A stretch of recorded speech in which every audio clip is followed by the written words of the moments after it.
Assalamualaikum warahmatullahi wabarakatuh. Perkenalkan, nama saya Weni Elvira Ritonga dari kelas 221B01.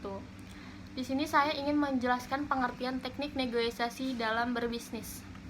Negosiasi menjadi salah satu hal yang sering ditemui dalam sebuah bisnis. Kegiatan ini biasanya dilakukan untuk mendapatkan kesepakatan terbaik antara pengusaha dan supplier, pengusaha dan pelanggan, pengusaha dan investor, dan sebagainya.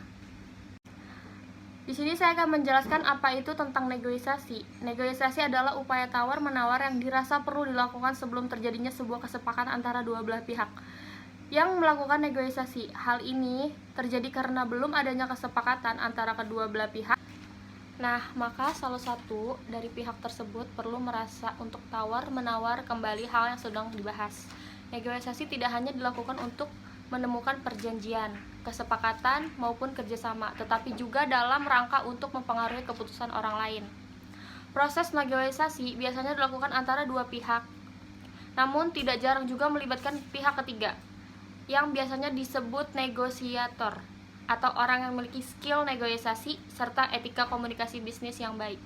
Proses ini bersifat formal dan apa itu tujuan bernegosiasi? Tujuan utama negosiasi adalah mendapatkan kesepakatan bersama atau suatu hal yang diperdebatkan. Selain itu, negosiasi juga memiliki beberapa tujuan lain, seperti menyelesaikan konflik, perdebatan yang timbul akibat perbedaan pendapat dalam sebuah negosiasi, mendapatkan kesepakatan dan jalan keluar dari perdebatan pendapat, menghindari hal-hal negatif yang dapat timbul dari bisnis seperti perbedaan pendapat dan pertikaian karena tidak ada pihak yang ingin mengalah,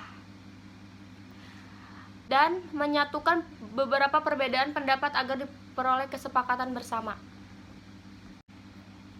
Nah, agar lebih efektif, ada baiknya negosiasi dilakukan oleh seorang yang memiliki skill negosiasi yang baik. Seorang negosiator harus mampu membaca situasi di mana ia harus melanjutkan proses negosiasi atau harus menunggu lebih terdahulu.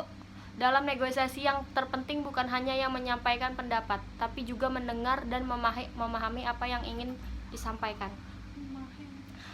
Sehingga Anda bisa mengatur strategi lainnya dalam bernegosiasi. Dalam negosiasi ada beberapa teknik yang Anda bisa lakukan. Apa saja itu? Yang pertama, membuat target pencapaian yang bernegosiasi, melakukan riset yang komprehensif, fokus tujuan utama negosiasi, bersikap adil dengan pendapat orang lain, menyiapkan alternatif win-win solution atau hal yang harus dihindari dalam negosiasi. Yang pertama, kenapa orang lain harus membeli produk Anda? Ini adalah pertanyaan yang sering ditanya oleh customer Anda. Maka persiapkanlah alasan yang tepat untuk Anda beritahu ke customer Anda. Misalnya, produk yang Anda jual lebih tahan lama, pengiriman cepat, lebih murah, mudah digunakan, menggunakan bahan-bahan yang langsung diimpor dari luar negeri, dan sebagainya. Dengan begitu, customer Anda punya alasan kuat juga kenapa memilih produk Anda. Dan bagaimana cara agar customer percaya dengan Anda? Dan bagaimana caranya agar bisa customer Anda membeli produk Anda? Pertama, membangun kepercayaan memang sulit, tapi hal itulah yang menjadi tantangan untuk Anda. Tugas Anda sekarang ini adalah melakukan sesuatu yang dapat membangun kepercayaan customer dengan produk Anda. Misalnya, menyampaikan sesuatu yang tepat dan baik, menampilkan testimoni, endorsement, produk yang tersertifikasi, dan sebagainya. Selain itu, Anda bisa melakukan beberapa hal agar menambah kepercayaan terhadap customer Anda. Di antaranya, selalu ramah, fast response, memberikan sampel secara gratis, membagikan tips yang bermanfaat, dan sebagainya. Dan apa alasan customer Anda harus membeli sekarang? Bagaimana rasanya jika Anda melakukan penawaran dan bikin langsung closing? Tentu saja menyenangkan, bukan? Tentu, ini memang berat, karena Anda harus meyakinkan si customer dengan sepenuh hati bahwa pilihan customer untuk membeli produk Anda adalah pilihan yang tepat. Anda bisa melakukan beberapa cara ini untuk bisa menarik customer Anda supaya membeli produk Anda. Yang pertama, Anda bisa menawarkan promo yang hanya berlaku untuk hari ini saja. Diskon khusus untuk hari ini, bonus yang didapatkan jika membeli hari ini, stok terbatas dan besok akan kehabisan. Harga lebih murah yang pastinya. Yang terpasti jangan takut untuk mengajukan penawaran kepada customer Anda terlebih dahulu, karena hampir semua orang takut kalau diminta untuk menjadi yang pertama dan berbagai hal, termasuk dalam negosiasi. Padahal mengajukan penawaran terlebih dahulu memperlihatkan bahwa kamu memiliki rasa percaya diri yang lebih dibandingkan orang lain. Dan untuk yang terakhir, apa itu teknik closing? Teknik closing yaitu proses untuk mengakhiri transaksi antara Anda dengan customer Anda hingga berhasil. Dalam proses tersebut, Anda perlu mempersiapkan beberapa jawaban secara matang. Contoh, misalnya saya lagi ngobrol dengan si customer ya.